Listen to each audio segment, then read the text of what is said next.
ఒక హౌస్ దిగ్బంధనం చేసి రాంబాబు గారిని లోపల నుంచి లాక్కెళ్ళి చంపాలనేటువంటి తెలుగుదేశం పార్టీ కార్యకర్తల్ని పారదోలడానికి ఈ పోలీస్ వ్యవస్థ శక్తి సరిపోట్ల. దానికి మెయిన్ కారణం ఏంటంటే మన మీద సౌత్ ప్రేమ, వాళ్ళ మీద పోస్టింగుల ప్రేమ అనేది బాగా పోలీసులు కష్టం అవుతుంది. అంటే పోలీసెస్ ఆర్ వేరింగ్ ది పచ్చ చొక్కాలు. అందుకని ఈ వ్యవస్థ మనకేం చెప్తుందంటే, ఆ పోలీసులు మనకేం చెప్తున్నారంటే, రేపు అధికారంలో వచ్చినప్పుడు కూడా మీరు ఇట్టగా చేయండి సార్ అనే భావన. But we have to make it full stop. Jaganmohan Reddy గారు ఈ రాష్ట్ర 5 ఏళ్ల పరిపాలనలో అందరికీ న్యాయం, ఒక మాట దొల్లినందుకు క్షమాపణ చెప్పాడు.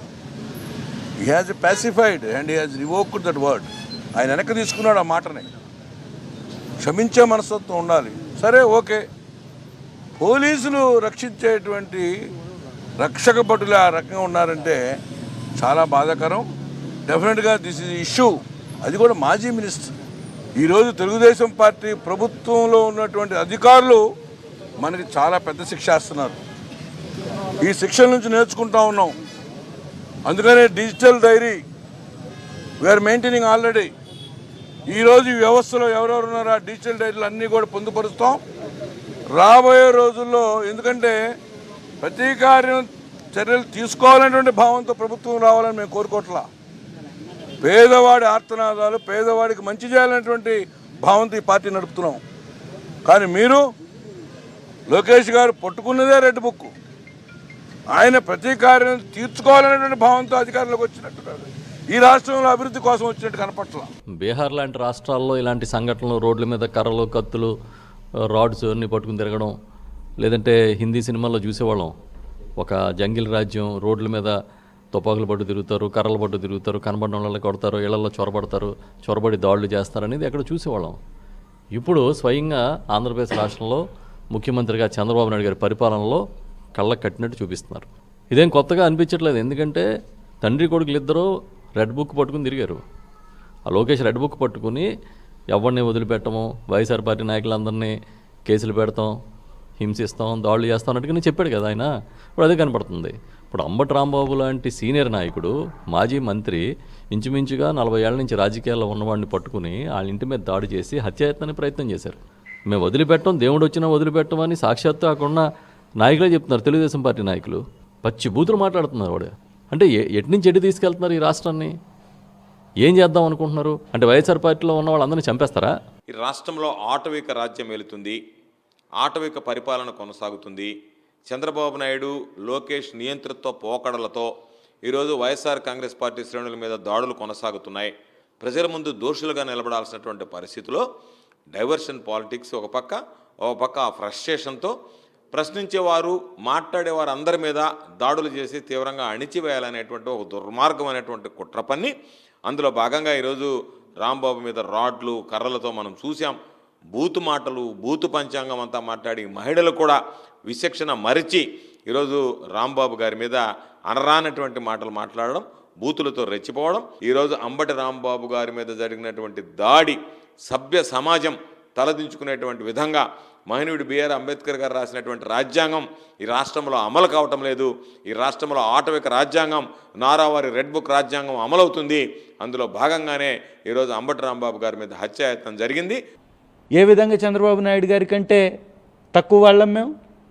ఏ విధంగా మాట్లాడతారు మీరు? ఆ భాషని ఏ విధంగా మీరు చెప్పులతోటి దాడి చేయమని భూత పురాణాలు మాట్లాడుతూ, ఈ విధమైనటువంటి మాటలతోటి బూతులు తిడుతూ మాపై దాడి చేయవచ్చా? మేము మాకున్నటువంటి హక్కుల గురించి మాట్లాడితే మీకు నచ్చదా? ఇది అత్యంత దుర్మార్గమైనటువంటి చర్య. ఇంతటి దారుణమైనటువంటి దాడులు మాపై చేస్తూ మానసికంగా, శారీరకంగా, రాజకీయంగా ప్రతి విధంగా మాపై దాడులు చేస్తూ పోతున్నారు. ఇది మంచి పద్ధతి కాదు. ఇది చంద్రబాబు నాయుడు గారు తీసుకొస్తున్నటువంటి విష సంస్కృతి. ఇది ఒకవేళ పెట్టరేగిపోతే కంట్రోల్ అవ్వదు. కాబట్టి ఇకనైనా కూటమి ప్రభుత్వం ఈ దాడుల్ని ఆపాలి. మా యొక్క సహనాన్ని పరీక్షించొద్దని వారికి తెలియజేస్తున్నాం. చాలా దారుణమైన పరిస్థితి కూటమి ప్రభుత్వం ఇస్తుంది. రానున్న రోజుల్లో ప్రజలు మీకు బుద్ధి చెప్పే రోజు దగ్గర పడుతుంది. లోకేష్ గారు కానివ్వండి, చంద్రబాబు గారు, పవన్ కళ్యాణ్ ఒక్కసారి గుర్తుంచుకోవాలి. మరి సీనియర్ నాయకులు, కాపు నాయకులు, మా కాపు నాయకులు అంబటి రాంబాబు గారి మీద దౌర్జన్యం చేయటం మేము తీవ్రంగా ఖండిస్తున్నాం. అట్లాగే గత ప్రభుత్వంలో కూడా మరి సీనియర్ నాయకులు ముద్రగడ పద్మనాభన్ గారు కూడా చాలా హెరాస్మెంట్ చేశారు. అంటే కాపులంటే అంత చులకన కూటమి ప్రభుత్వానికి తెలియజేసిన ప్రభుత్వాన్ని పవన్ కళ్యాణ్ అడుగుతున్నాం. అయ్యా పవన్ కళ్యాణ్ గారు, కాపుల మీద నీకు చిత్తశుద్ధి ఉందా? ఉంటే ఒక కాపు నాయకుడికి ఇంత అన్యాయం జరుగుతుంటే నువ్వెందుకు ఖండించట్లేదు? దయచేసి ఒక్కసారి ఇప్పుడు కూడా రాష్ట్రంలో కాపులందరూ కూడా వైఎస్ఆర్ కాంగ్రెస్ పార్టీ అంటున్నారు. జగనన్న మోహన్ రెడ్డి గారి నాయకత్వంలో పనిచేయడానికి రాష్ట్రంలో కాపులు ఎప్పుడు ముందుంటారు.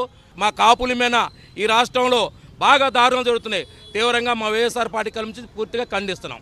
ఏ పాలనలో ఉన్నాము, ఎలాంటి పాలనలో ఉన్నాము అంటే మరి డాక్టర్ బిఆర్ అంబేద్కర్ గారు రాసిన రాజ్యాంగం ఎటుపోయిందో, రెడ్ బుక్ పాలనని కొత్త పాలన ఒకటి మొదలుపెట్టి ఎవరైతే నచ్చకపోతే వాళ్ళ మీద కేసులు స్వచ్ఛందంగా పెట్టేసుకునే విధంగా, దాని మీద ఎలాంటి ఎంక్వైరీలు ఉండవు, ఏమి ఉండదు. ఎవరు అవసరం అనుకుంటే వాళ్ళని తీసుకెళ్ళి లోపల పడేయడం అన్నది ఈరోజు ఒకే ఎజెండాగా పెట్టుకొని పాలిస్తూ ఉన్నారు. ఇలాంటి ఆటవిక రాజ్యంలో ఉండడం కంటే మేమందరం ఒక రాష్ట్రపతి పాలన కావాలని కోరుకుంటా ఉన్నాం.